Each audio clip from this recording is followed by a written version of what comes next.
Right. Yeah, this Congress hearing, part 3. Thought we got to finish it off because this is mad. Let me just check. Yeah, all right, let's go. Okay. Thank you very much. I yield back to the chair. Mr. Biggs?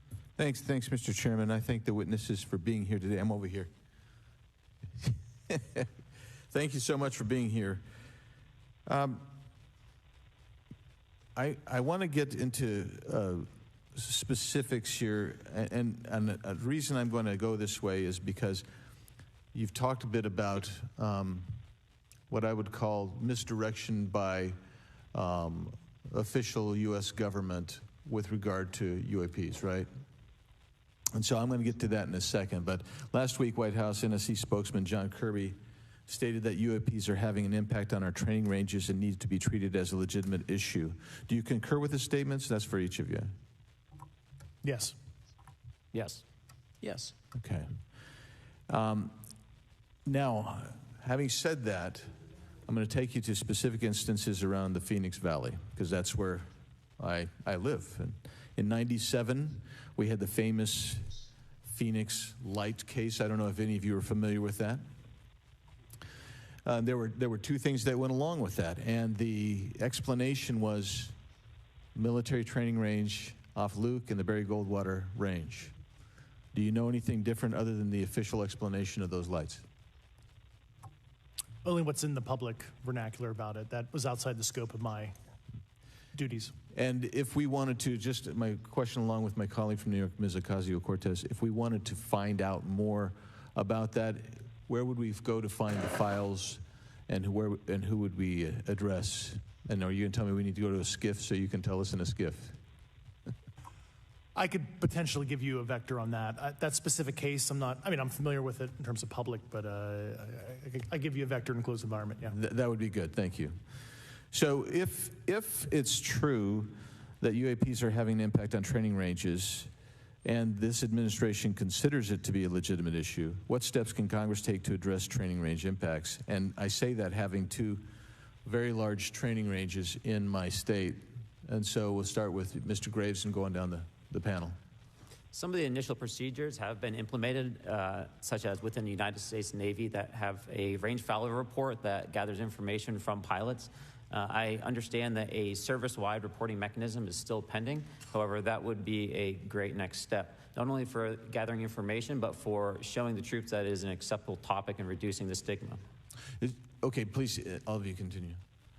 Yeah, as a recipient of a lot of those training range reports, sometimes we only get contextual kind of oral reporting. It'd be nice if they attached all sensor data and there's a system in place that can handle multiple classifications of data. And that's an issue with the F-35, right? That jet was never built to be an ISR platform. And it's a pain in the, we'll just say, butt to get that data off. So, yeah. Great. Thank you. Yeah, I would agree with the previous two. Being a user of those training ranges, that the data has to be out there. You have to acknowledge that you're seeing them, and then you have to collect the data. Right now, you get the report, someone says, I saw something, but no one collects the radar data to back it up and do research. Okay. Do you believe that the 2019 classification guidelines for UAPs interferes with the federal government's ability to be transparent with the American people? And do you think we need to be more transparent with the American people? All of you, yeah. I'll say yes to that. Yeah, I'm familiar with at least the UAP Task Force 2019 Security Classification Guide. I think it's fair. I did actually help author that with the you got a bias that way then. But I will say, I'll call it a lazy attitude about declassifying videos. I mean, I've seen some of the videos of the recent shoot down, and I saw no reason that couldn't have been released as long as they mask some data. The American people deserve to see that imagery and full motion video. I would think, well, in my opinion, I will say things are overclassified. I know for a fact the video or the pictures that came out in the 2020 report that had the stuff off the East Coast, they were taken with an iPhone off the East Coast. A buddy of mine was one of the senior people there, and he said they were originally classified at TSSCI. And my question to him was, what's TSSCI about these? They're an iPhone literally off the vacapes. That's not TSSCI. So they're overclassified, and as soon as they do that, they go in a vault, and then you all have to look for them. Yeah, so with the overclassification, that may be one way. Are there other ways that the DoD or intelligence agencies are keeping this information from the American people or even from Congress? I think part of that has been not encouraging reporting. If the problem is not something that can be measured, it's not something that's going to be fixed. Okay, very good. Well, I'm out of time, and I thank you, Mr. Chairman, and I yield back. First of all, without objection, Representative Nick Langworthy of New York has waived down the subcommittee for purpose of questioning witnesses at today's subcommittee hearing. And then we go to Mr. Burleson. Thank you, Mr. Chairman. Appreciate you guys coming out today, testifying. Look, I've been here for 6 months, and I'm pretty skeptical. I don't trust anything in this town, and so I think that's because I'm from Missouri. You've got to show me, right? With that being said, there's been a lot of things that have been said in the public, Mr. Grush, and so I want to get down to, if we can, some specifics, right? So. At one point, you had said that there has been harmful activity or aggressive activity. Has any of the activity been aggressive, been hostile in your reports? I know of multiple colleagues of mine that got physically injured. And the activity, and I got by UAPs or Take it to your bed. by people within the federal government? both. Hold on. Take that to your bed. Go on. Go. Go to your bed. Nala. Bed. Go. Go on. Go. Bed. Now. Get on your bed. Push me, girl. Yeah, sorry about that. She's not gonna knock everything flying in a minute. I don't know why she insists of playing right underneath me. My front room's quite big. She's got all the space in the world, but no. Right there she likes to be. She's a stalker. But yes, carry on. Okay, so there has been activity by alien or non-human technology and or beings that has caused harm to humans. I can't get into the specifics in an open environment, but at least the activity that I personally witnessed, and I have to be very careful here because they tell you never to acknowledge tradecraft, right? So what I personally witnessed, myself and my wife, was very disturbing. Okay. One of my constituents actually sent this next question, and I figured I'd ask it since I had the same thought. You've said that the U.S. has intact spacecraft. You said that the government has alien bodies or alien species. Have you seen the spacecraft? I have to be careful to describe what I've seen firsthand and not in this environment, but I could answer that question behind closed doors. Yeah. And have you seen any? He might as well not have been there. That's something I've not witnessed myself. Okay, and so with that being said, and the other statement that has been made that was intriguing to me it's intriguing because my view has been that we are billions of light years away from any other system, and the concept that an alien species that's technologically advanced enough to travel billions of light years gets here and somehow is incompetent enough to not survive Earth or crashes is something that I find a little bit far-fetched. And with that being said, you have mentioned that there's Why? What about that makes it the two things mutually exclusive? That something can be we're technologically able to get to the moon, but if it crashes, the person's going to die. Yeah, why would you you're adding kind of a reasoning to something that you can't reason yet because it hasn't been properly investigated.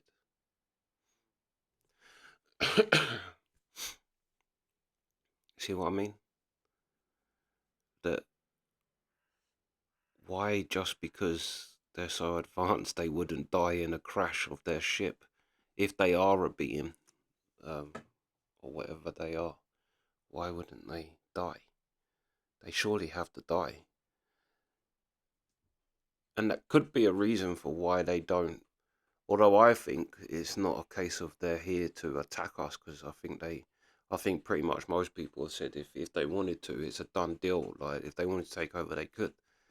But then there could be, I have seen theories that say they can't actually survive our atmosphere, which is a reason why they don't land. But yeah, I thought that was a kind of that the two things aren't mutually exclusive. Just because something can travel really far, it doesn't mean when the ship crashes, they don't die in the explosion.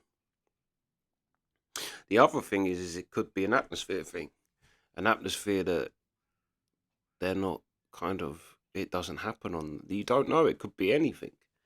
They might not even be from a different planet. I've seen one scientist say that. He's like, one thing we can 100% say is real are the lights in the sky. However, there's no evidence of them coming through space. It could be something that's always been here, longer than we have. Dimensional potential. Could you expound on that?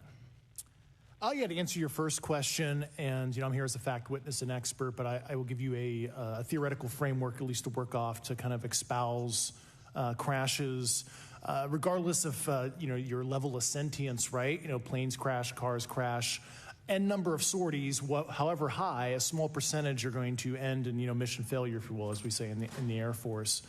And then in terms of multidimensionality, that kind of thing, the framework that I'm familiar with, for example, is something called the holographic principle.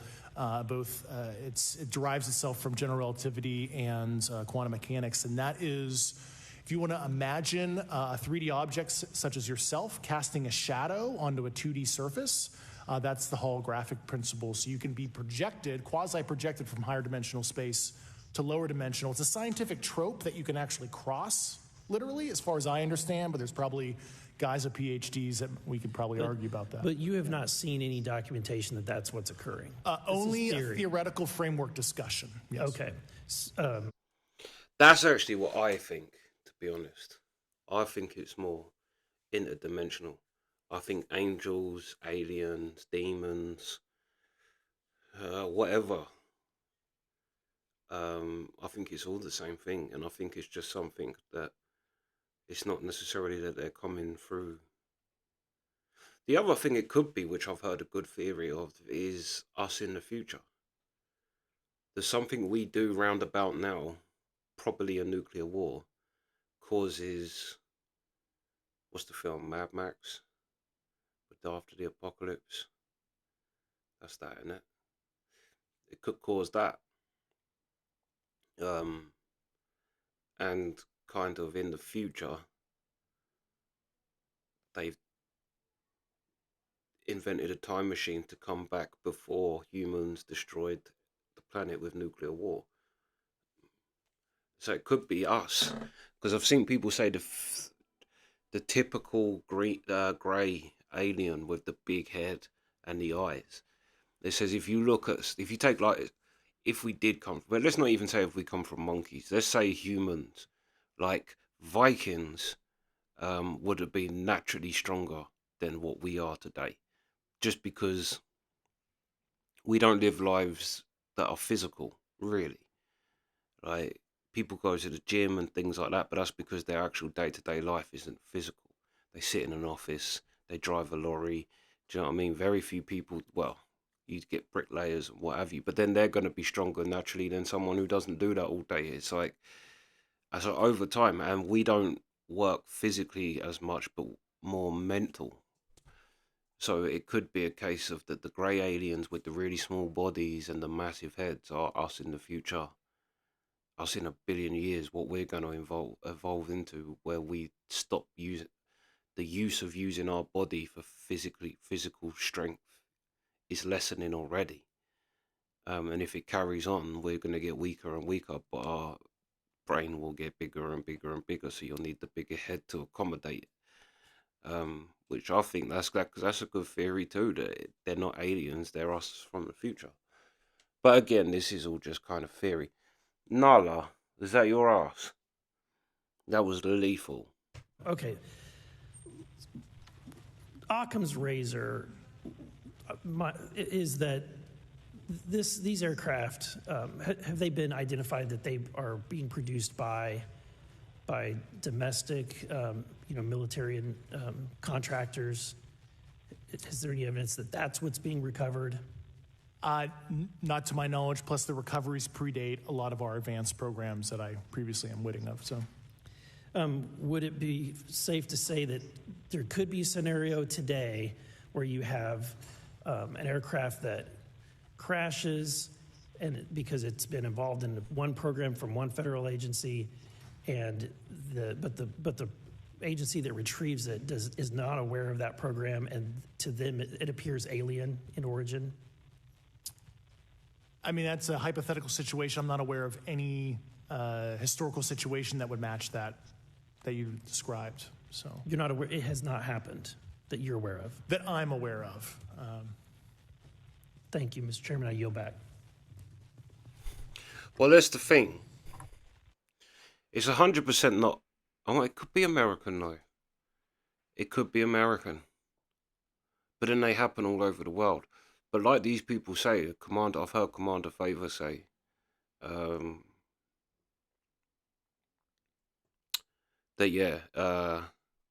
if whatever the technology that they use is so far advanced, if it was Russia or China or us, the UK, or, do you know what I mean, one of the kind of bigger powers of the world, then they'd already run the world. The technology is so far advanced compared to ours that if it is coming from another country, they would already run the world. It would already be over. It's why they don't think that it can't be man-made, because who is going to not use that to own the world? Nala, oh, that is 2 farts in quick succession. Her bum's right there. Several months ago, my office received a protected disclosure from Eglin Air Force Base indicating that there was a UAP incident that required my attention. I sought a briefing regarding that episode and brought with me Congressman Burchett and Congresswoman Luna. We asked to see any of the evidence that had been taken by flight crew in this endeavor and to observe any radar signature as well as to meet with the flight crew. We were not afforded access to all of the flight crew. And initially, we were not afforded access to images and to radar. Thereafter, we had a bit of a discussion about how authorities flow in the United States of America, and we did see the image. And we did meet with one member of the flight crew who took the image. The image was of something that I am not able to attach to any human capability, either from the United States or from any of our adversaries. And I'm somewhat informed on the matter, having served on the Armed Services Committee for 7 years, having served on the committee that oversees DARPA and advanced technologies for several years. When we spoke with the flight crew, and when he showed us the photo that he'd taken, I asked why the video wasn't engaged, why we didn't have a FLIR system that worked. Here's what he said. They were out on a test mission that day over the Gulf of Mexico. And when you're on a test mission, you're supposed to have clear airspace. Not supposed to be anything that shows up.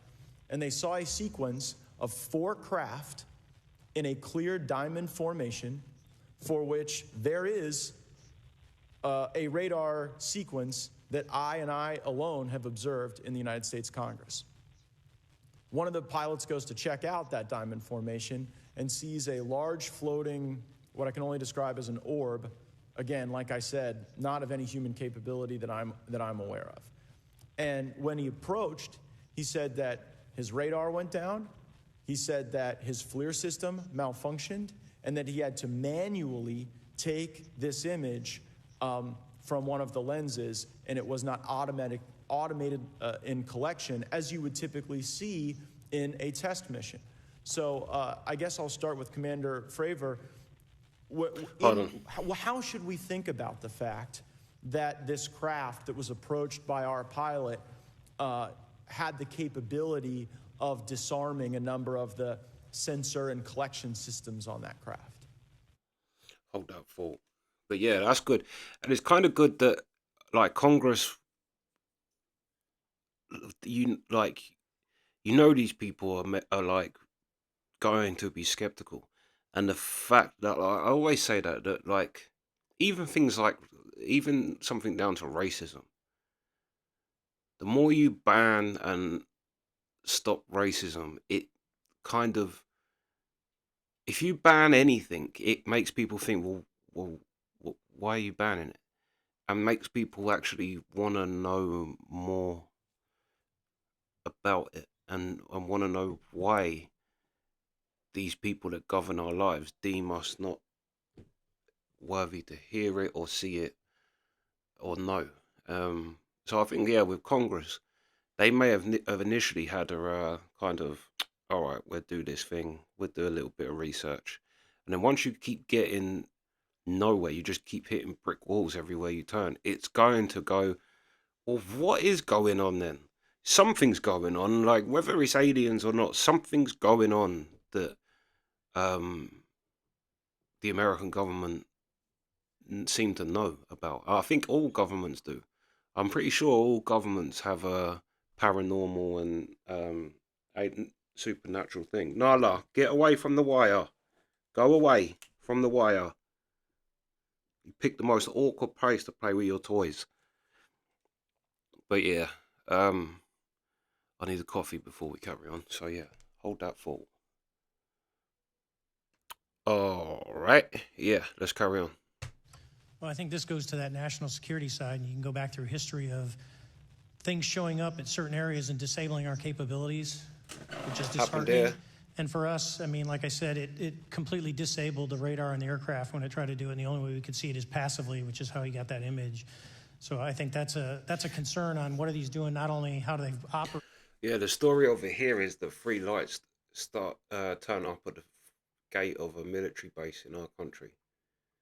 The people on the ground phoned the highest person on the base and said, "What do we do?" And he said, "Aim." Basically, they aimed every gun they had, from rifles to missiles. He said the base had 7 missiles, and all missiles was pointed at these 3 lights. He said, and one after the other, the missiles went down. Literally like 1, 2, 3, 4. And he's like, for one of them to go down is 1,000,000,000 to 1. For them to go down one after the other in order is impossible. And the lights stayed there, hovered for a bit, then shot up, and everything started working again. And again, they said the same thing. If that was another country, they would be in charge. It's simple as that. Like, that technology is unlike anything that they'd ever seen. So yeah, it happens in our country too. They've shut things down. Right, but their capabilities inside to do things like this.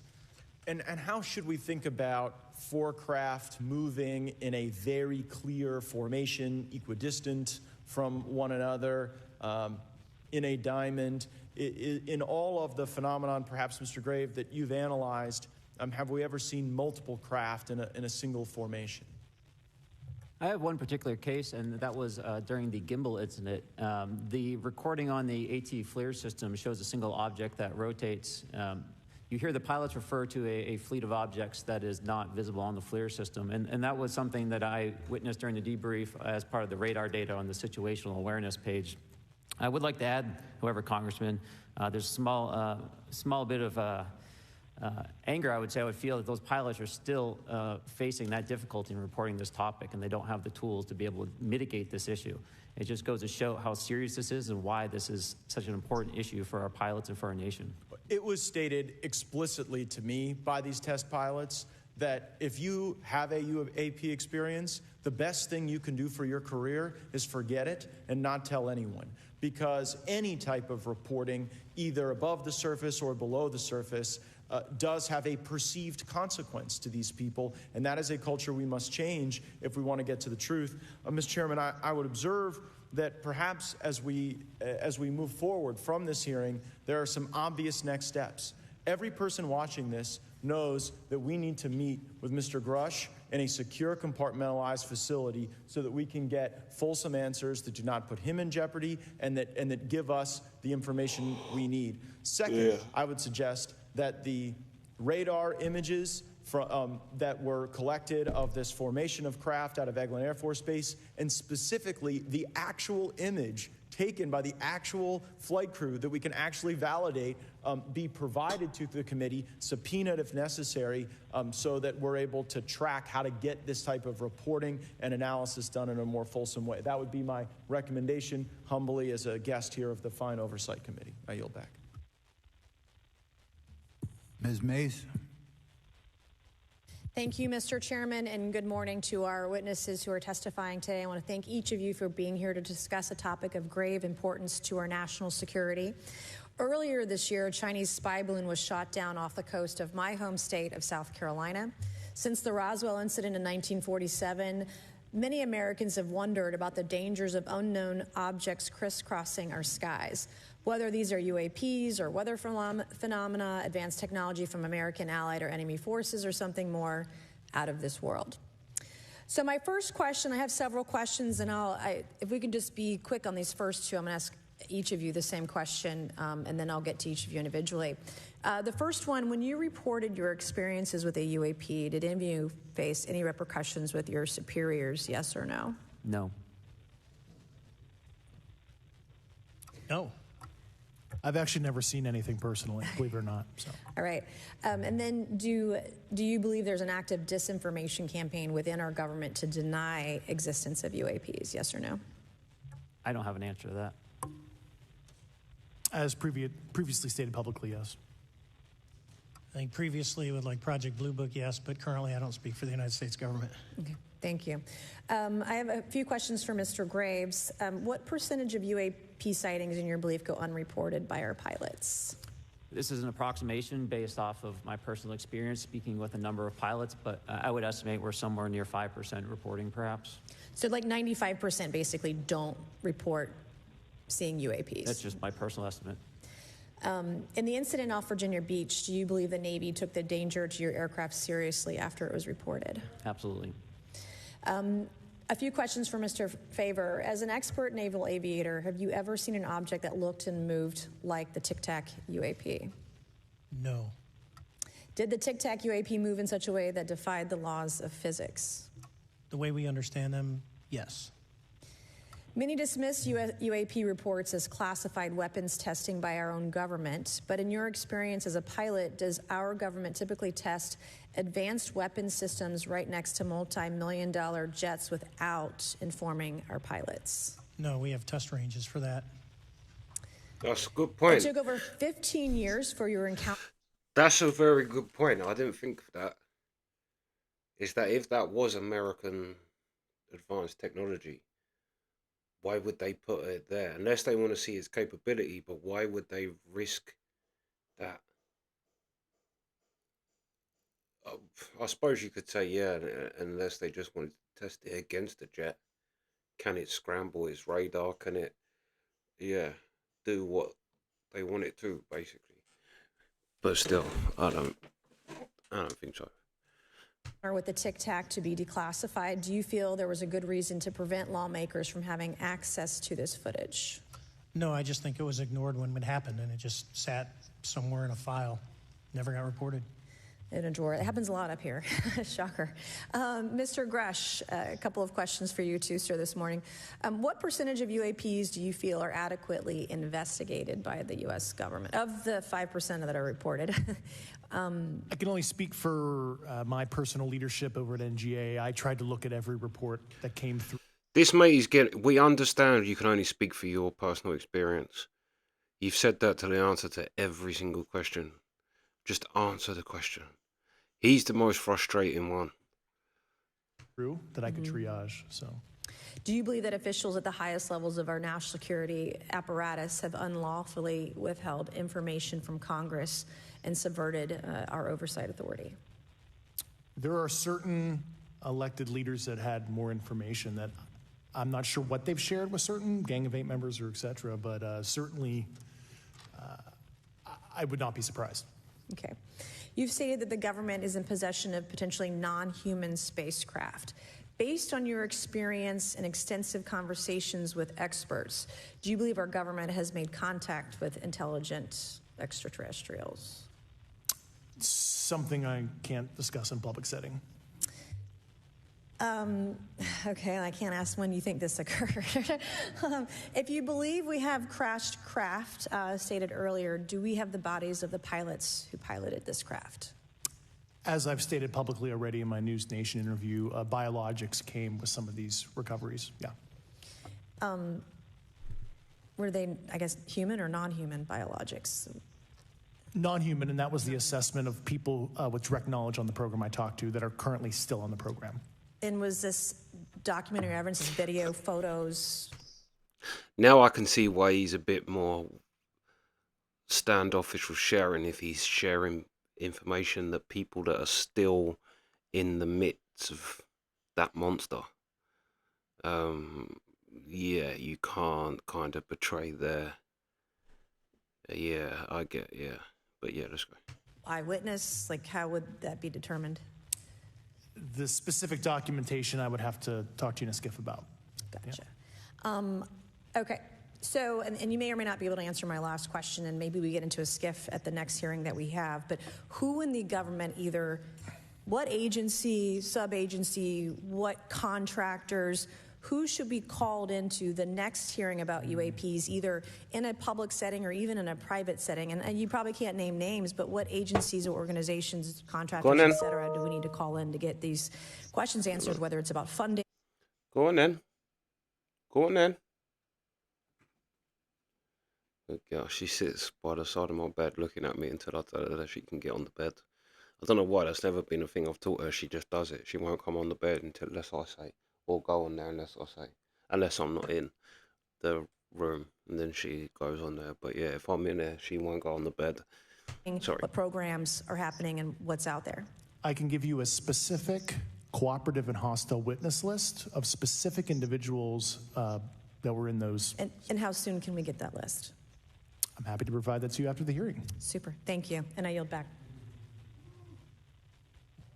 Okay, now we have Mr. Langworthy. Is he here? Okay. Thank you very much. I'd like to thank all of the witnesses for being here today to discuss this very unique topic. And I'd like to jump right into my questions, if you don't mind. Commander Fravor, can you briefly describe your background? Yeah, I was an enlisted Marine, Naval Academy graduate, Navy, flew for 18 years, got a master's from University of Houston, and I've worked in the private sector for the last, 16 years, 17 years. I do a lot of defense work. So. Really gold-plated credentials. Commander Fravor, we have all seen the floating Tic Tac video that you engaged with on November 14th, 2004. Can you briefly talk about why you were off the coast of San Diego that day? Yeah, we were at a workup with all the battle groups, so we integrate the ships with the carrier, the air wing with the carrier, and we start working. So we were doing an air-to-air defense to hone not only our skills, but those of the USS Princeton when they had been tracking them for 2 weeks. The problem was that there was never manned aircraft airborne when they were tracking them, and this was the first day, and unfortunately, we were the ones airborne and went and saw it. Do you remember the weather that day? Was it cloudy or windy or anything out of the ordinary on the Pacific coast? It was actually, if you're familiar with San Diego, it was a perfect day. Light winds, no whitecaps, clear skies, not a cloud. It was, for flying, it was the best. Now, is it true that you saw, in your words, a 40-foot flying Tic-Tac shaped object? That's correct. Or for some people that can't know what a Tic-Tac is, it's a giant flying propane tank. Fair enough. Did this object come up on radar or interfere with your radar or the USS Princeton? The Princeton tracked it, the Nimitz tracked it, the E-2 tracked it. We never saw it on our radars. Our fire control radars never picked it up. The other airplane that took the video did get it on a radar. As soon as it tried to lock it, it jammed the radar, spit the lock, and he rapidly switched over to the targeting pod, which you can do in the F-18. From what you saw that day and what you've seen on video, did you see any source of propulsion from the flying object, including on any potential thermal scans from your aircraft? No, there's none. There's no IR plume coming out, and Chad, who took the video, went through all the EO, which is black and white TV, and the IR modes, and there's no visible signs of propulsion. It's just sitting in space at 20,000 feet. In your career, have you ever seen a propulsion system that creates no thermal exhaust? No. Can you describe how the aircraft maneuvered? Abruptly, very determinate. It knew exactly what it was doing. It was aware of our presence, and it had acceleration rates. I mean, it went from 0 to matching our speed in no time at all. Now, if the fastest plane on Earth was trying to do these maneuvers that you saw, would it be capable of doing that? No, not even close. And just to confirm, this object had no wings, correct? No wings. Now, was the aircraft that you were flying, was it armed? No, never felt threatened at all. If the aircraft was armed, do you believe that your aircraft or any aircraft in possession of the United States could have shot the Tic Tac down? I'd say no. Just on the performance, it would have just left in a split second. It looks like that we have a problem here that needs further investigation. Yes. And the thing, he's quite similar to Bob Lazar, because Bob Lazar says, I don't want to hear your UFO stories. Don't find me and come and tell me that you saw. I'm not interested. I'm not a UFO guy.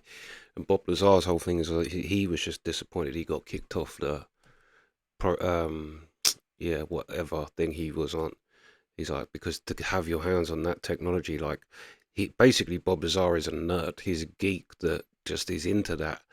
And he's like, what he's more fascinated with than anything is to get his hands on the technology and see what it does. And same with him. I've seen him. He said it on Rogan that he's like, I'm not a UFO guy. I don't want to hear your UFO stories. I'd just love to drive that thing. I'd love to fly that, like, and see what it's like. In your belief, is this flying Tic Tac, I mean, is it capable of being the product of any other nation on the Earth? No, like I said earlier, I think it defies current material science and the ability to develop that much propulsion. And I know there's been some physicists who have done calculations, which is beyond anything that we have. Well, either the United States has an adversary here in this world that we don't know, or we really have some serious investigations to do. I really appreciate you being here. Is there anything else about the November 14th, 2004 incident that you think is important for this committee to know that you haven't been asked here today? No, it's been said it's probably the most credible UFO sighting in history based on all the sensors that were tracking it, and then for us to get visual and to go against the naysayers that it's something on the screen or whatever. I mean, there's 4 sets of human eyeballs. We're all very credible. Of the 6 of us that were involved in the thing, including the video, every one of us is going to do 20-plus years in the military in very responsible positions. So I'd say the world needs to know that. It's not a joke. Yeah. Oh, thank you very much. And that seems to be what the matey did at the beginning by saying, can you tell me about your background? And he does this long list of, I was a Marine, I was this, graduated with this, so it doesn't come across like he's just some kook. He's a legit. And that's the thing, I've seen people, I think it was, I said it before, it was Jim Norton saying, oh, when there's that video of them tracking something going along the surface of the water, and they're saying it can't be a bird or an animal because his temperature is as cold as the sea, which obviously wouldn't be like that if it was a bird. And then people are like, well, it's just a balloon. It's like, do you think that the military, I think I've said that before, but do you think the military doesn't know what a balloon is? Do you think the military's got, like, these people are like, oh yeah, that's a good point, I never thought of that. Much for your testimony here today for all of you, and I yield back, Mr. Chairman. Mr. Ogles. Thank you, Mr. Chairman, and thank you all for being here and the courage it took to come forward and again, the sacrifice that each of you have made. I serve on the National Security Subcommittee for the Financial Services Committee, so I really want to stay in the national security lane, if I may. So when we think about traditional adversaries and both us towards them and them towards us. You know, we probe their capabilities. We look for weaknesses, and we collect that data, that reconnaissance for in the event we need it in the future. For each of you, yes or no question, based off of your own experience or the data that you've been privy to, is there any indication that these UAPs could be essentially collecting reconnaissance information? Mr. Graves? Yes. Mr. Grush? Fair assessment, yeah. Mr. Fravor? Very possible. Again, in the national security vein, is it possible that these UAPs would be probing our capabilities? Yes or no, Mr. Graves? Yes. Grush? Yes. Fravor? Definitely. Is it possible that these UAPs are testing for vulnerabilities in our current systems? Yes. Yes. Possible. Do you feel, based off of your experience and the information that you've been privy to, that these UAPs provide an existential threat to the national security of the United States? Mr. Graves? Potentially. Yes, sir, potentially. Same answer, potentially. Yeah, I'd say Fravor. definitely, potentially. Mr. Graves and Fravor, you know, in the event that your encounters have become hostile, would you have had the capability to defend yourself, your crew, your aircraft? Absolutely not. Sir? No. Is based off of the information that you've been privy to, is there any indication that That's insane, isn't it? That's really insane. That these people fly and fight like literal machines of war, as like sharks, just developed for one thing, to fuck shit up. And these people are the best people at flying them, and they're like, yeah, no, we was basically helpless with all that technology and all that kind of, yeah, and they're just like, not a chance, because if that chose to destroy us, we'd have not had a chance. That's a crazy thing. Literal war machines sat in the sky like,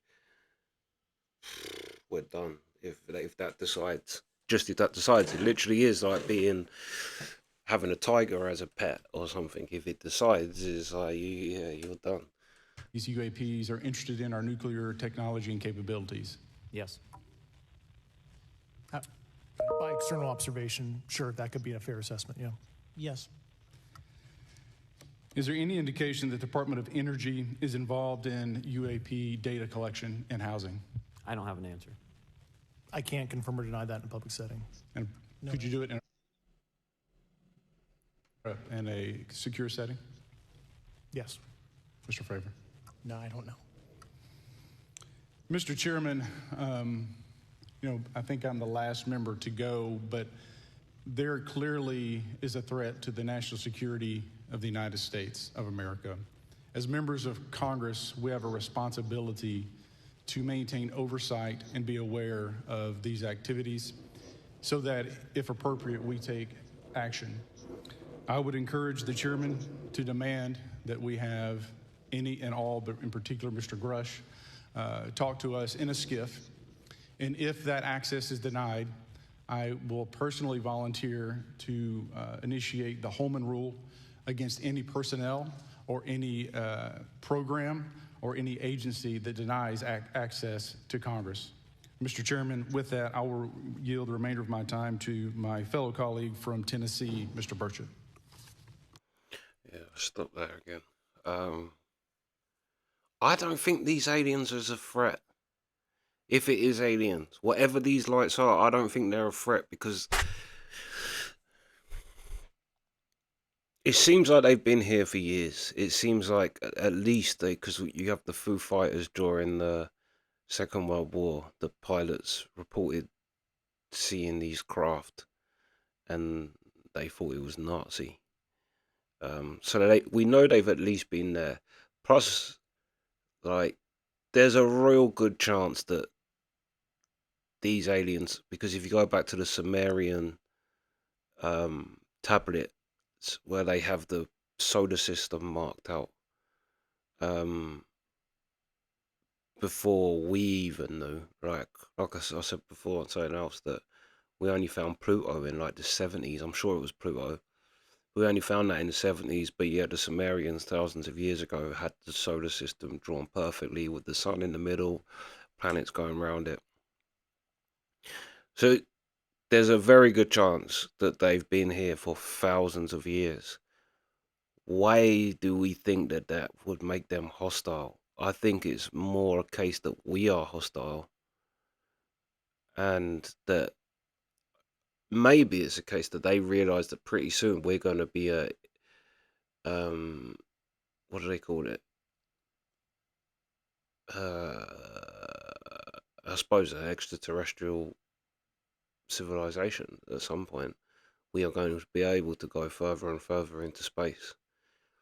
And I think that with our attitude of conquering still, very primal thing of conquering and owning territory, I think aliens are just here kind of keeping an eye on us more than anything. Then maybe they're angels. Maybe they're angels. Who knows? Who knows? But it seems like soon we will find out. It does feel like an alien movie, watching this. Feels like the start of an alien movie. But yeah, 2 seconds, I'll be back. Alright, yeah, let's carry on. Thank you, Mr. Chairman. Thank you, Mr. Ogles, for the great questions, brother. Mr. Grush, I might have asked this before, but I want to make sure. Do you have any personal knowledge of someone who's possibly been injured working on legacy UAP reverse engineering? Yes. Okay. How were they injured?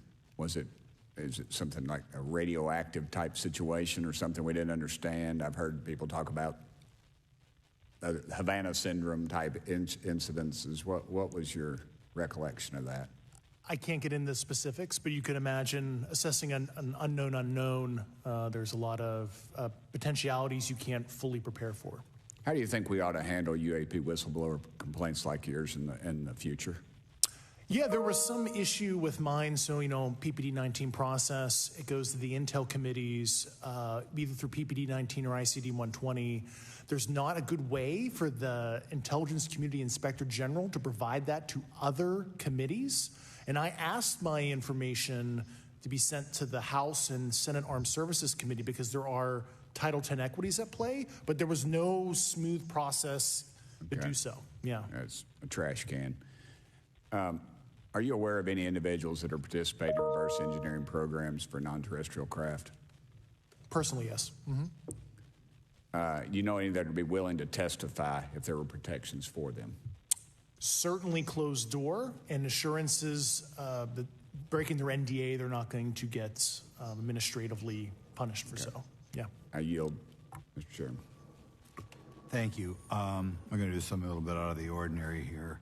We're going to give 3 people a chance at an additional 3 minutes. So, Mr. Burchett, do you want to keep going? Why don't you come back to me, Mr. Chairman? Ms. Luna, is she on that list? I'm on the spot. Sure. Chairman, I'd like to submit for the record an article by News Nation, and it follows Mr. Grush's full interview for the record. Without objection. Thank you. Mr. Grush, why is it that you refer to the phenomenon as non-human intelligence? Why deviate from the basis of extraterrestrial life? I think the phenomenon is very complex, and I like to leave an open mind analytically to specific origin. When you say specific origin, are you referring, can you elaborate on that for those that might not? If it's a traditional extraterrestrial origin or something else that we don't quite understand from either a biological or astrophysics perspective, I just like to keep an open mind on what it could be, Okay, and referring to your News Nation interview, you had referenced specific treaties between governments. Article 3 of the Nuclear Arms Treaty with Russia identifies UAPs. It specifically mentions them. To your knowledge, are there safety measures in place with foreign governments or other superpowers to avoid an escalatory situation in the event that a UAP malevolent event occurs? Yeah, you're referring to actual a public treaty in the UN Register. It's funny you mentioned that. Yeah, the Agreement on Measures to Reduce the Risk of Outbreak of Nuclear War, signed in 1971. Unclassified treaty, publicly available.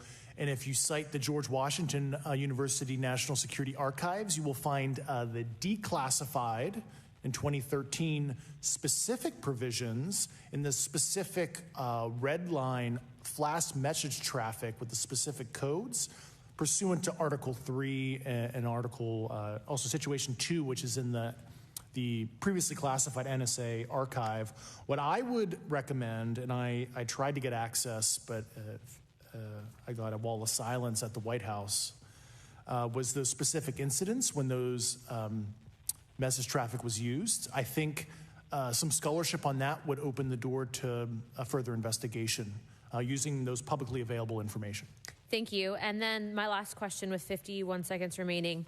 You mentioned white-collar crimes potentially being taking place in regards to a cover-up. Can you please elaborate? I have concerns based on the interviews I conducted under my official duties of potential violations of the Federal Acquisition Regulations, the FAR. Thank you very much. Yep. Chairman, I yield the remainder of my time. Okay, we'll go to Mr. Raskin for 3 minutes. Thanks, Mr. Chair, and I thank the witnesses for their endurance and service today. Mr. Fravor, you've described your episode in detail now, and you call it the most credible UFO sighting in history. But I wonder, was this the first time that you encountered a UFO or a UAP in 2004? Yes. And what was your general attitude or perspective on the UFO discussion before that happened? I never felt that we were alone with all the planets out there, but I wasn't a UFO person. I wasn't watching History Channel and MUFON and all that. And have you had experiences or encounters since that happened? No. And so have you formed any general conclusions about what you think you experienced then? Yes. I think what we experienced was, like I said, well beyond the material science and the capabilities that we had at the time, that we have currently, or that we're going to have in the next 10 to 20 years. Very good. Mr. Grush, you've been able to answer in great detail on certain questions, and then other things you say you're not able to respond to. Can you just explain where you're drawing the line and what's the basis for that? Yeah, based on my DOPSR security review and what they've determined that is unclassified. I see. So you're answering any questions that just call upon your knowledge of unclassified questions, but anything that relates to classified matters you're not commenting on in this context? In an open session, but happy to participate in a closed session at the right level, yeah. Okay. And Mr. Graves, you've said that there are dozens of fellow pilots, military pilots. Are there also commercial pilots who've encountered the same kind of sightings that you described before? They are similar. Commercial pilots have less range and less sensors to be able to reach out and look for objects over wide swaths of airspace. And so pilots are seeing them, commercial pilots are seeing them, and they're typically closer, and the range of what they're seeing is pretty large. What is the most vivid, concrete sighting with the naked eye of the objects that you described before, the cube-like objects? Certainly. I think the most vivid sighting of that would have been near midair that we had at the entrance to our working area. One of these objects was completely stationary at the exact entrance to our working areas, not only geographically, but also at altitude. So it was right where all the jets are going, essentially, on the eastern seaboard. The two aircraft flew within about 50 feet of the object, and that was a very close visual sighting. And you were in one of the aircraft? I was not. I was there when the pilot landed. He canceled the mission after, and I was there. He was in the ready room with all his gear on, with his mouth open, and I asked him what the problem was, and he said he almost hit one of those darn things. He said he was 50 feet away from it? Yes, sir. And his description of the object was consistent with the description you gave us before? A dark gray or a black cube inside of a clear sphere. Inside of a clear sphere? Yes. and with no self-evident propulsion system. No wings, no IR energy coming off of the vehicle, nothing tethering it to the ground. And that was primarily what we were experiencing out there. I'm over time. Thank you very much for your service, and I yield back to Mr. Chairman. Very good. Mr. Burchett? Thank you, Mr. Chairman. This is for all three of y'all, starting with Mr. Graves. Why did you come forward on this issue? I came forward because I felt that my colleagues did not have a way to mitigate this safety threat, and I wanted to help them. I was trained as an aviation safety officer by the Navy, and this seemed, it just felt right. I felt like I had to help the folks that were still flying and dealing with this. Mr. Grush? Purely a sense of duty. My first sworn oath when I was a cadet 18 years ago, and I still uphold that even out of the uniform. Commander? I was pestered by a friend, and I asked why, and he said, "You're the one person that they can't discredit, and you'll add credibility to the New York Times article." And so after about 6 times, I said, okay. Honest. Yeah. This town isn't made, unfortunately, by people like y'all. We thank y'all. And I do want to also thank the people in the audience and the people that are watching this that can't be, people all over the world that have kept this issue alive. You've endured criticism and derogatory remarks, and we're trying to get to the bottom of it. And so God bless y'all. Thank y'all so much. We really appreciate you guys and gals.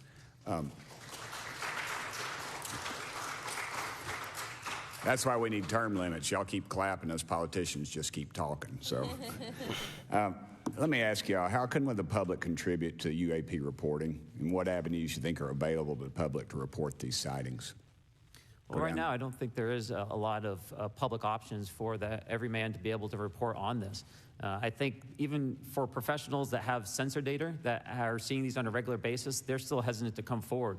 And so for the general public, I think encouraging the conversations that we're having today, looking for technology solutions that can be distributed so that objective data can be gathered is the first place to go. Mr. Grush? There was a public sighting here, and I know it because Russell Brand's mate, who used to do the radio show, Matt Morgan, he saw that he was one of the witnesses to it. It happened in Camden. So yeah, he said that basically, he was walking through Camden. I think he lived there. He's going home. And he didn't even notice that everyone was kind of out and looking up at this thing. And he said he looked at like a shop owner, and the shop owner was like, "Look, mate." And he's like, then I looked up and see these lights in the sky. And I'm pretty sure he said at that point he run because he was in an apartment, had a balcony. Hold on. Goddamn planes.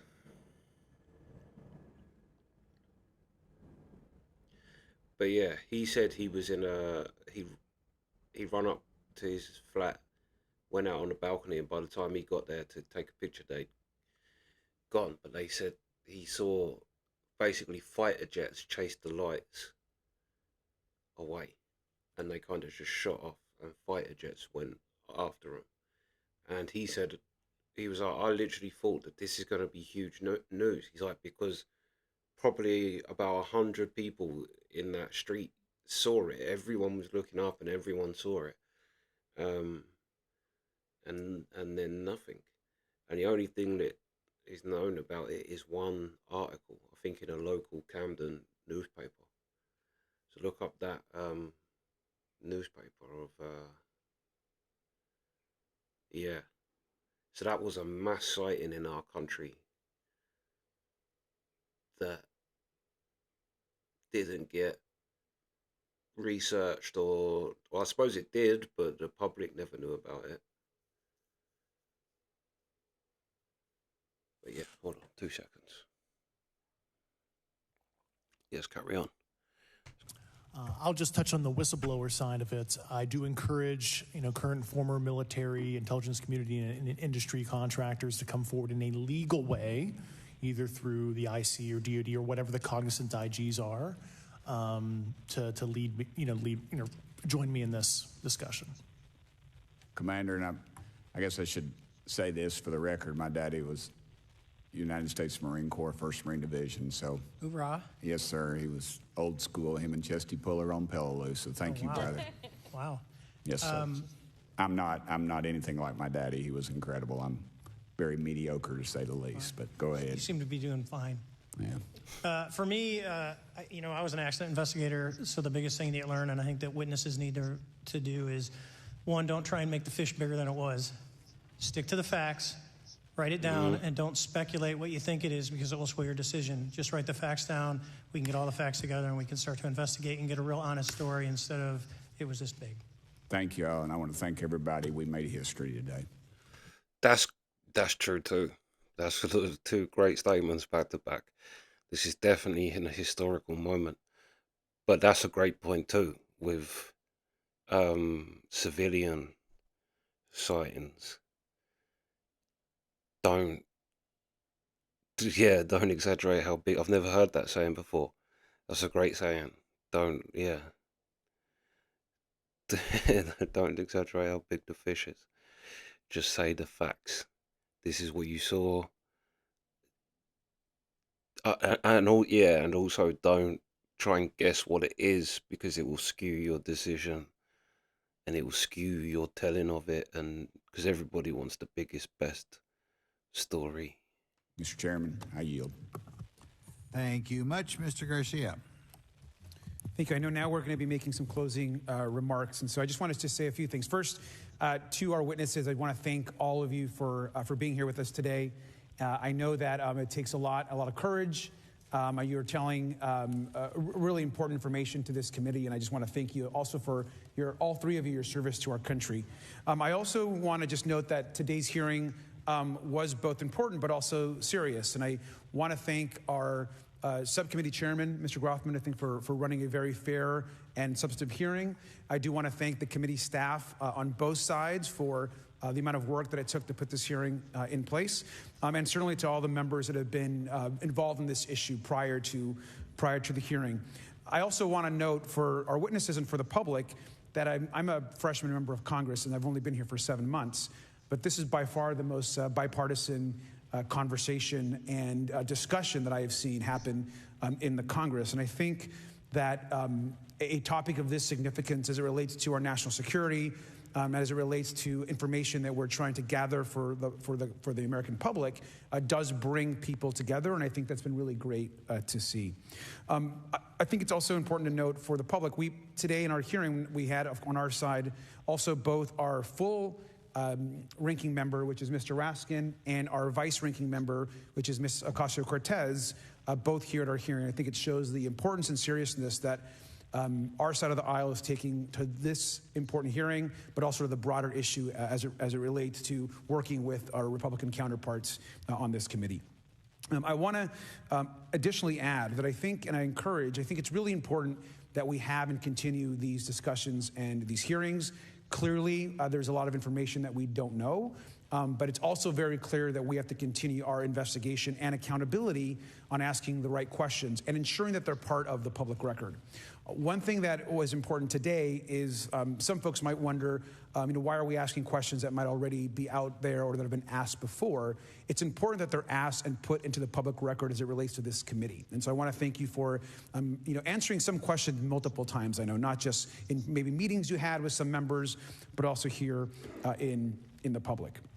Let me also just add an additional note that it's important also that our friends in the media and those that are not just reporting on this hearing, but that have reported on this topic and that may in the future, the media has an important role in this process. And it's very important that the media engages, does independent investigation, and reports on not just what happened today, but what they see independently as what is happening around UAPs in the broader community. That is also an important public benefit that we have in trying to get the information and the facts as it relates to this. Let me also just say finally that as a teacher and an educator and a longtime teacher and researcher, that I also really believe in following facts, in doing your homework, and in making sure that you follow science as we try to get as much information as possible. And so I want to thank you all for agreeing to do that today. Transparency is a cornerstone of government. We live in a vast galaxy, a lot of unanswered questions, and thank you all for being here today. Mr. Chairman. Thank you. I'd like to one more time thank Mr. Burchin, Ms. Luna for bringing this to our attention. It's a topic that has interested me since I was in school. It was a very illuminating hearing. Obviously, I think several of us are going to look forward to getting some answers in a more confidential setting. I assume some legislation will come out of this. Sure. I apologize, Mr. Chairman. I need to compliment the folks in my office that did a lot of the work on this. Rachel and Noah sitting behind me here. They're very quiet and humble, but if without them, this thing would not have come off like it did, so I apologize. Thank you. I think we're going to want to look into what we can do to make more of this information public. I think there's certainly a time period after which it should always be made public, and people have been concerned about these issues, like I said, since I was in high school. But in any event, I'd like to thank everybody who was here, sticking through the entire hearing. Without objection, the members will have 5 legislative days to submit materials and to submit additional written questions for the witnesses, which will be forwarded to the witnesses for their response. If there's no further business, without objection, the subcommittee stands adjourned.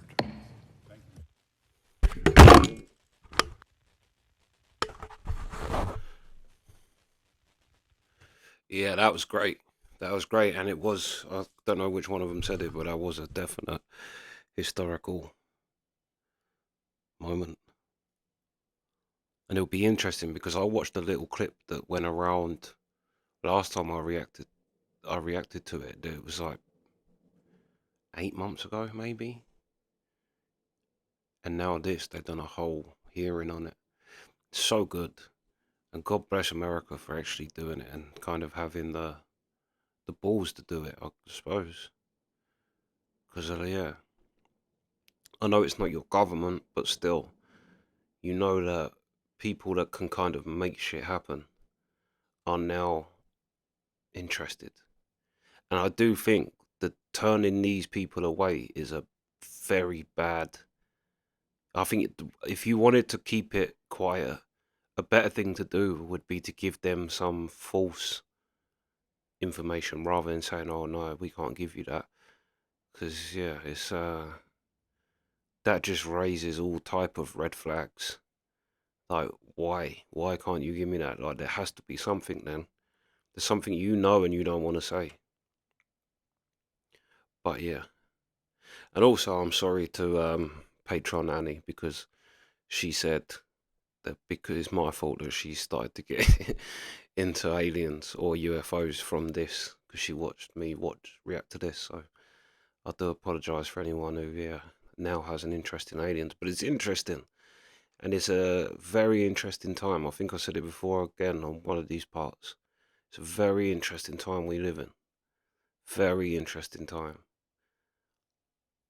Yeah. So it'll be interesting to see where this goes and what happens. Because I think this was a few months ago. So yeah. Yeah.